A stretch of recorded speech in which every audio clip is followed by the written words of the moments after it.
Hello student, कैसे हो। आज जो अपना स्टार्ट करते हैं नेक्स्ट आगे का टॉपिक इंडियन इकोनॉमी चैप्टर के पार्ट 2 के अंदर अपन देखेंगे इसके अंदर कि एग्रीकल्चर सेक्टर का कैसा क्या हाल था उस समय इंडियन इकोनॉमी का अपने इंडिपेंडेंस से पहले। जब अपना स्वतंत्र हुआ था अपना देश, उससे पहले की बात करें तो उसमें एग्रीकल्चर सेक्टर के बारे में आज अपन देखेंगे। उससे मैंने बताया था कि एग्रीकल्चर सेक्टर और इंडस्ट्रियल सेक्टर और ट्रेड सेक्टर के आगे अपन डिस्कस करते रहेंगे। इसमें फर्स्ट अपना आता है एग्रीकल्चर सेक्टर के बारे में। ये नॉलेज हो जाएगी कि अपने agriculture sector ewe of independence में कैसा था। अगर करेक्टरिस्टिक्स की बात करूं, पहचानने की बात करूं, तो पहले इन पॉइंटों को अपने को पढ़ना पड़ेगा, तब अपने को पता चलेगा कि एग्रीकल्चर सेक्टर कैसा था अपना।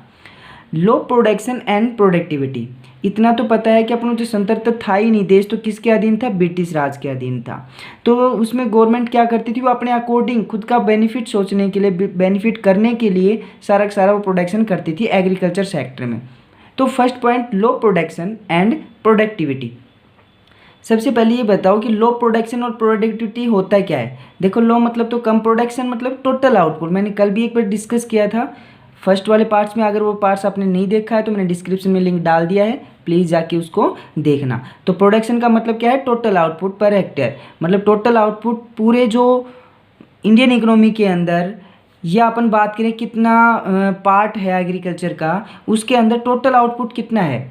टोटल आउटपुट मतलब टोटल उसमें से कितना अनाज हुआ है, तो वो टोटल आउटपुट में आएगा। और प्रोडक्टिविटी में क्या आता है कि output per hectare of land, मतलब ज़मीन के ऊपर एक खेत है, 1 किले 2 किले ऐसे मापते हैं, तो उसके अंदर टोटल प्रोडक्शन कितना होता है पर हेक्टेयर के हिसाब से, कितनी उसकी उपज होती है, कितनी प्रोडक्टिविटी है, उसके बारे में था पर हेक्टेयर के हिसाब से। Production as well as a productivity were found to be extremely low on the eve of independence. इसमें बात क्या कर रहे हैं कि जो पहले इंडियन इकोनॉमी थी उसके अंदर जो प्रोडक्शन और प्रोडक्टिविटी के साथ साथ दोनों ही क्या थी, बिल्कुल कम थी। ना ही प्रोडक्शन था ना ही प्रोडक्टिविटी हो पाती थी। तो उसका अगर कंपैरिजन से समझे तो उससे आप अच्छे से समझ सकते हो। तो आगे अब देखते हैं इसका कंपैरिजन। तो कंपैरिजन में आता है, सबसे पहले ध्यान से देखना, पहले आता है प्रोडक्टिविटी और फिर मैं प्रोडक्शन लिखा है इस साइड में मैंने, ठीक है। पहले प्रोडक्टिविटी का देखते हैं कि पर हेक्टेयर के हिसाब से कितना किलो गेहूं या कितना गिलास चावल होता था। तो सबसे पहले 1947 की बात करूं, मतलब कि ये जो कैलकुलेशन किया ये 1947 में किया गया था, और ये अब कितने का है, 16-17 का है। आप अभी का भी ले सकते हो, कोई दिक्कत नहीं है इसमें, फॉर एग्जाम्पल के लिए ले रखा है इसने। वेट थी 1947 में कितना होता था, ये याद रखना, किसमें है ये, केजी के अंदर है, ठीक है। किसके अंदर है ये, केजी के अंदर। व्हीट 660 किलोग्राम होती थी एक पर हेक्टेयर के हिसाब से 1947 में, लेकिन आज के टाइम में कितनी है वो, 3216 किलोग्राम है पर हेक्टेयर के हिसाब से प्रोडक्टिव, मतलब कि एक खेत में 3216 किलोग्राम, मतलब कि 3 टन के लगभग क्या हो जाता है, 3216 क्या हो जाता है, प्रोडक्टिविटी थी। अब राइस की बात करें तो मतलब कि जो चावल थे वो कितने होते थे, 665 किलोग्राम पहले होते थे, लेकिन अब 16-17 में कितने हो गए, 25-16। मतलब कि पहले अपने देश के अंदर एग्रीकल्चर सेक्टर के लिए अपन ने डिस्कस किया था चर्च के अंदर कि जो पहले थे अपने पास में वो सारे मशीनी वगैरह जो टेक्निक्स वगैरह अवेलेबल नहीं थी, जिस टाइम अपन प्रोडक्शन को बढ़ा सकें। तो वही बात करें तो राइस भी इस कारण से बिल्कुल, राइस भी बिल्कुल कम था। अब कितना, अब से कंपैरिजन करें तो पहले कितना था और अब कितना है, देखो कितना अंतर आ गया है ना। इस तरह से प्रोडक्शन की बात करूँ पर हेक्टेयर में कितना लाख टन होता है, वो 64 पहले होता था। लाख टन की बात कर रहा हूँ, यहाँ पे लाख टन है, ये किलो में नहीं है, लाख टन, मतलब कि प्रोडक्शन की बात करें तो टोटल की बात करते हैं। 16-17 में कितना हो गया, 984। 947 पहले भी राइस सिर्फ चावल कितना होता था, 220 टोटल प्रोडक्शन होता था, लेकिन जो प्रोडक्शन अब की बात करूं 1102 प्रोडक्शन होता है, लाख टन प्रोडक्शन होता है अपना। तो ये जिसके अपने जो पहले की जो स्थिति बता रहा है, ये क्या कंपैरिजन से क्या पता चलता है कि अपने जो एग्रीकल्चर सेक्टर था ना, वो प्रोडक्शन और प्रोडक्टिविटी में भी बिल्कुल लो क्वालिटी का था, मतलब पहले हुए साधन ना होने की वजह से प्रोडक्शन भी बिल्कुल कम था। तो ये फर्स्ट पॉइंट देखा। चलते हैं अपन नेक्स्ट पॉइंट में। दूसरा नंबर का पॉइंट्स कौन सा है इसके अंदर, अपन देखते हैं हाई डिग्री ऑफ अनसर्टेनिटी, मतलब बहुत ज़्यादा जो मात्रा के अंदर बहुत ज़्यादा क्या थी, अस्थिरता थी। अनसर्टेनिटी मतलब क्या, अस्थिरता, मतलब कि कोई स्थिर नहीं था। स्थिर मतलब अपने पास वो साधन अवेलेबल थे ही नहीं, है ना। तो इसका अपन देखते हैं पॉइंट से, आपको और अच्छे से समझ में आएगा। एग्रीकल्चर में, agriculture show the high degree of uncertainty, मतलब कि एग्रीकल्चर के अंदर डिग्री ऑफ अनसर्टेनिटी कैसे दिखाता था, क्योंकि इंडिया के अंदर वो अस्थिरता थी एग्रीकल्चर के अंदर बहुत ज़्यादा। Because the depend upon the rainfall, लेकिन किसके कारण थी, रेनफॉल, मतलब बारिश के ऊपर डिपेंड थी। अगर बारिश अगर अच्छी होती थी, गुड रेनफॉल, तो क्या होता था, आउटपुट भी गुड होता था। अगर रेनफॉल बिल्कुल कम हुई तो अपना आउटपुट भी क्या होता था, बिल्कुल कम होता था। क्योंकि पहले वो साधन नहीं थी, क्योंकि गवर्नमेंट, ब्रिटिश गवर्नमेंट थी, अपने को क्या अवेलेबल नहीं करा रखी थी उसने, नहर वगैरह वो भी सुविधा नहीं थी, नए टेक्निक्स को यूज़ करती थी। वो तो सिर्फ खुद का बेनिफिट के लिए जो भी प्रोडक्शन करवाती थी, खुद का बेनिफिट को देखती थी, ठीक है। इसके कारण अपनी पहले क्या स्थिति, हाई डिग्री अनसर्टेनिटी की भी स्थिति थी। इसके अंदर इतना ही था। उसके बाद में अपन थर्ड पॉइंट देखते हैं। इसका आता है अपना dominance of the substance farming. जो पहले जो लोग थे वो सिंपल सा उनका मानना था कि ज़्यादा कुछ सोचते नहीं थे। वो सिर्फ खुद के मतलब कि जो अपना जीवन चलाने के लिए, अपने परिवार का पालन पोषण करने के लिए ही वो अनाज वगैरह क्या करते थे, उसका प्रोडक्शन करते थे।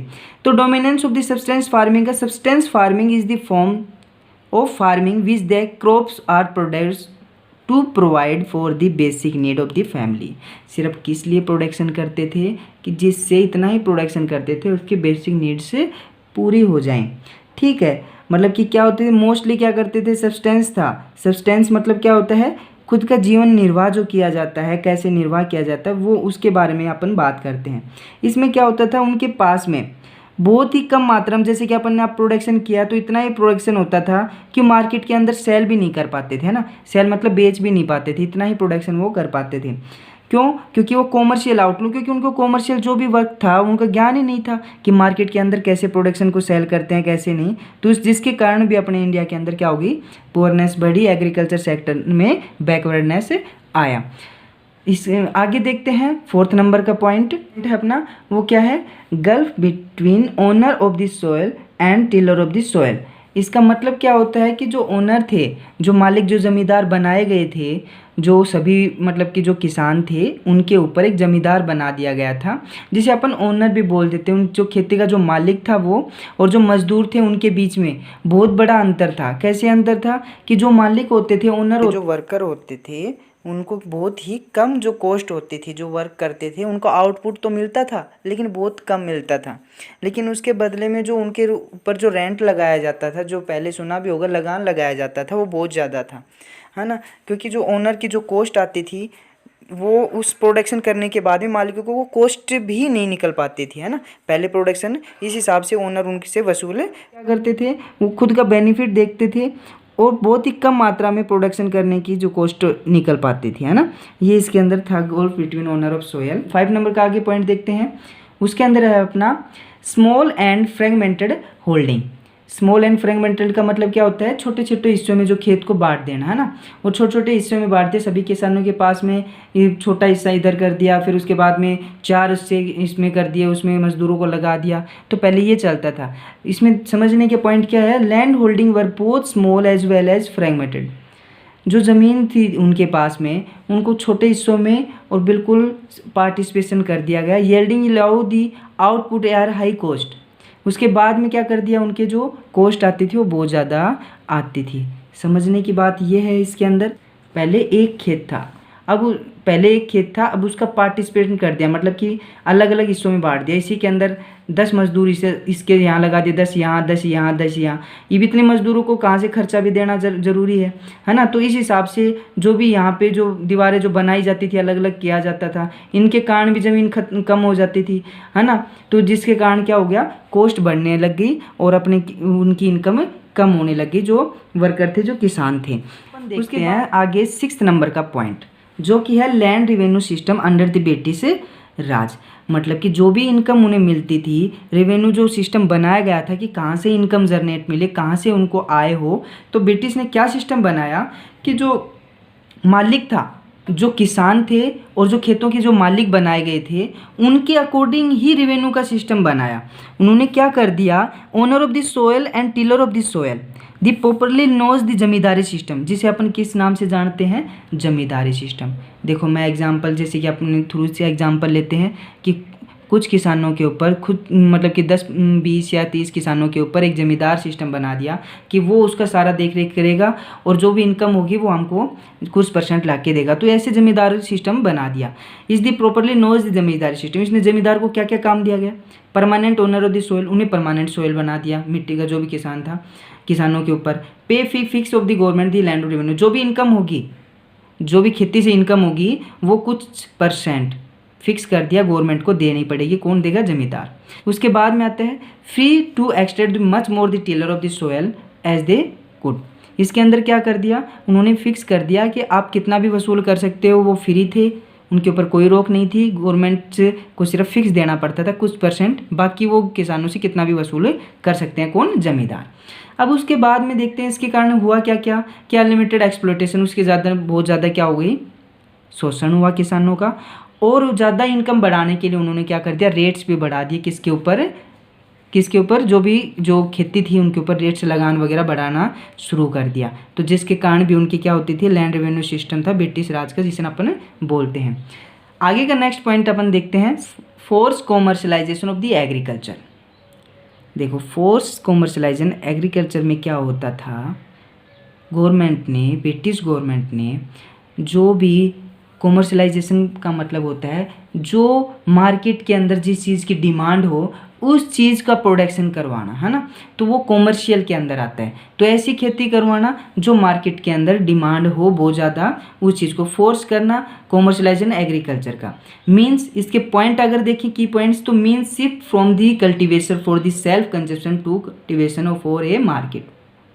पहले क्या था, कॉमर्शलाइजेशन के एग्रीकल्चर के अंदर जो किसान थे, जो गेहूं और चावल की खेती करते थे सिर्फ खुद का मतलब कि सेल्फ कंजप्शन के लिए, है ना। लेकिन ब्रिटिश गवर्नमेंट ने क्या किया, मार्केट के अंदर डिमांड थी, जैसे कि पहले बहुत ज़्यादा नील की खेती होती थी, इंडिगो की खेती, है ना, जो उसमें उसकी खेती करवाने के लिए, क्योंकि उसकी डिमांड थी, क्योंकि जो भी उसके अंदर क्या क्या होता था कि जो भी टेक्सटाइल थी, ब्लीचिंग करने के लिए, डाइंग करने के लिए डाई वगैरह होती थी, वो इंडिगो से होती थी, है ना, नील की खेती से होती थी, जिसके कारण उसकी खेती करवाना भी ज़रूरी था उनके द्वारा फ़ायदा उठाने के लिए।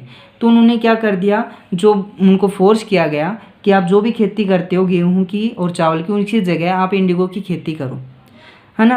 उसके बाद में farmers were force to shift to commercialisation crop और कल्टिवेशन फॉर द मार्केट। और उन्हें ज़्यादातर कहा गया, दबाव डाला गया कि जो भी कॉमर्शियल जो भी डिमांड है इंडिगो की, वो आप घर की खेती से उस मार्केट के अंदर जो डिमांड उस चीज़ का प्रोडक्शन करो, है ना। पहले क्या था कि इंडिगो की खेती करने में बहुत ज़्यादा जो किसान थे उसकी मृत्यु हो जाती थी, मर जाते थे, क्योंकि उसको करने खतरा होता था, उस खेती को करने के लिए उसके अंदर प्रदूषण वगैरह बहुत ज़्यादा, उसको बनाने में टाइम लगता था, है ना। तो जिसके कारण ज़्यादातर लोग डेथ, उनकी मृत्यु भी हो जाती थी, मर भी जाते थे। उसमें क्या हो गया, उन्हें क्या दिया गया, लालच देते थे, उन्हें क्या देते थे, लालच।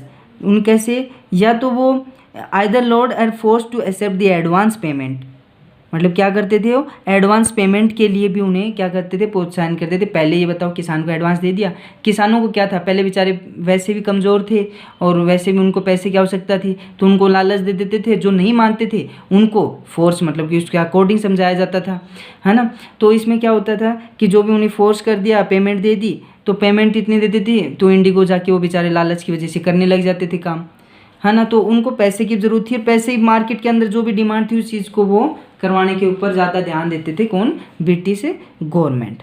जिसके कारण क्या हो गया, फार्मर ज़्यादा उनकी डेब्ट्स बढ़ने लगी, मतलब कि कैश उनको एडवांस मिल जाता था, काम करना पड़ता था, इतना काम हो नहीं पाता था क्योंकि ज़्यादातर बीमार हो जाते थे, तो जिसके कारण डेप्टनेस भी बढ़ जाती थी उसके ऊपर, और अपनी इकोनॉमी क्या ग्रोथ भी नहीं कर पाई, और एग्रीकल्चर सेक्टर क्या हो गया, बिल्कुल बैकवर्ड रह गया, या स्टैगनेंट, या अपन बोल सकते हैं वो स्टैगनेंट रह गया, फार्मिंग की जो भी होती थी।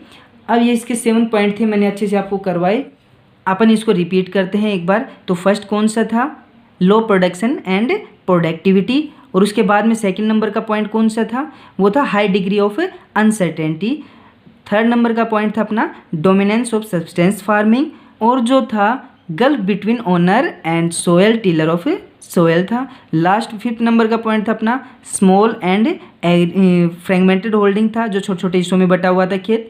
सिक्स नंबर का पॉइंट था land revenue system British government के अंदर। लास्ट जो 7 नंबर का पॉइंट करवाया मैंने फोर्स कॉमर्शलाइजेशन ऑफ एग्रीकल्चर। ये 7 पॉइंट मैंने अच्छे से आपको करवाए। अगर ये आपको समझ में आया है अच्छे से तो ठीक है, अगर थोड़ा सा आपको डाउट है तो प्लीज़ इसे दोबारा से रिवाइज करके देखें, अच्छे से आपको समझ में आएगा। अगर फिर भी कोई डाउट हो तो कमेंट में ज़रूर बताना। आगे जो टॉपिक रहेगा वो अपना इंडस्ट्रियल सेक्टर रहेगा, जो अपन कंटिन्यू करेंगे नेक्स्ट वीडियो के अंदर। अगर मेरे वीडियो पे नए हो तो प्लीज़ लाइक शेयर कमेंट जरूर करना और सब्सक्राइब करना ना भूलें। मिलते हैं नेक्स्ट वीडियो के अंदर। Thanks for watching.